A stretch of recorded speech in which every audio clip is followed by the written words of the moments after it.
Hello, abonne-toi à cette chaîne si tu n'es pas encore abonné. Ici, c'est pour donner trois attitudes essentielles pour ne pas avoir des erreurs au moment où tu postules à ton université en ligne ou bien à ta bourse. Donc, il faut avoir trois attitudes. D'abord, il faut savoir que pour prendre rapidement, comme tu as une université, il faut d'abord être honnête premièrement. Savoir que ce que tu vas entamer, tu vas aller jusqu'au bout. Ne pas commencer et stopper. Ne pas envoyer une lettre dans une université ou un message et après, quand l'école répond, tu n'es plus là pour répondre aussi, pour dialoguer constamment. Donc, ce qu'il faut faire, première habitude, autant pour moi, il faut d'abord rédiger ce que tu veux sur un format concrètement. Pour rédiger ça sur un format, point par point, ce que tu veux dans cette école, ta filière, ton programme de cours et les questions que tu aimerais poser aussi à cette école. Et au préalable, faire des recherches en amont, c'est très important parce que ça te permettra de non seulement être prêt sur ce que l'école va te dire, tu peux répondre simplement sans toutefois avoir des inquiétudes. La deuxième attitude, c'est celle que beaucoup commettent parfois. Il faut être motivé. Il faut être motivé, franchement, parce que il y a des écoles, lorsque tu envoies des messages, ils ne répondent pas immédiatement. Ils ne répondent même pas après un mois. Parfois, c'est après 2 mois qu'ils vont répondre, soit même pour les dépôts de bourse aussi, même pour une requête. Il dure 1 mois ou 2 mois. Et en cette période-là, l'étudiant a une autre attitude. Il perd le goût de l'attention, il ne veut plus répondre, il ne veut même plus consulter sa boîte mail. Donc tout ça joue. Quand vous commencez une première procédure ou bien étape dans une université, il faut déjà être patient. Donc il faut cultiver cela. Donc c'est ça l'attitude qu'il faut adopter en deuxième position. Vraiment. Donc être patient et rester attentif aux messages mail ou bien aux messages WhatsApp, parce que d'autres écoles interagissent par WhatsApp aussi déjà.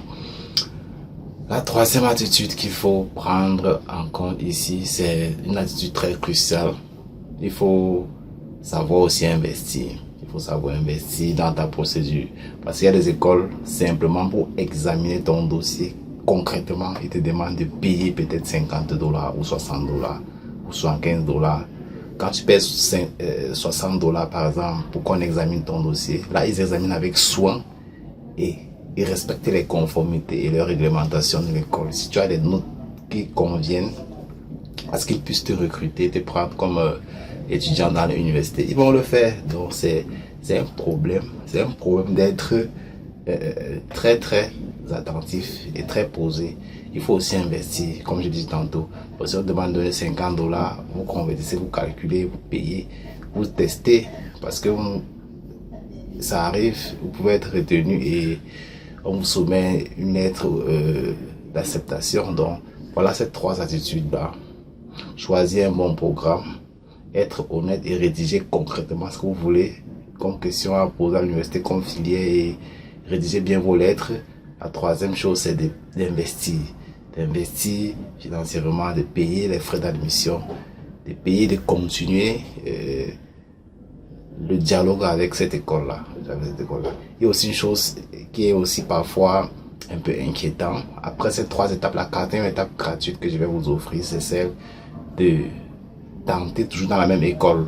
Essayer dans la même école dans certains pays. Ça leur galvanise aussi à un moment donné de prendre comme leur étudiant. Donc, si cette année par exemple tu postules à l'université, dans une université peut-être comme Ottawa au Canada, ils te refusent par exemple, l'année prochaine tu repostules dans cette même école, tu repostules encore l'année qui va suivre. Si par exemple tu es un étudiant qui veut entrer là-bas en bachelor ou en cycle licence, tu commences en première année en postulant avec tes meilleures notes, deuxième année tu postules, troisième tu postules. Au fur et à mesure quand tu postules, tu peux soit maintenir ta filière, soit changer de filière en deuxième année, soit changer aussi en troisième année. Donc tout cela joue. Ils vont examiner, voir les compétences de ton parcours. Si tu as un parcours excellent, ils vont te prendre forcément. Donc le but ici, pour moi, donc je vous donne ce secret-là, c'est que beaucoup ne résiste pas. Donc, il faut faire l'effort de résister pour les procédures que vous entamez en ligne. Voilà, c'est 3 choses essentielles et cruciales que j'avais à vous partager à travers ce contenu. J'espère que vous portez très bien. À très bientôt. Ciao. Abonnez-vous. Ciao.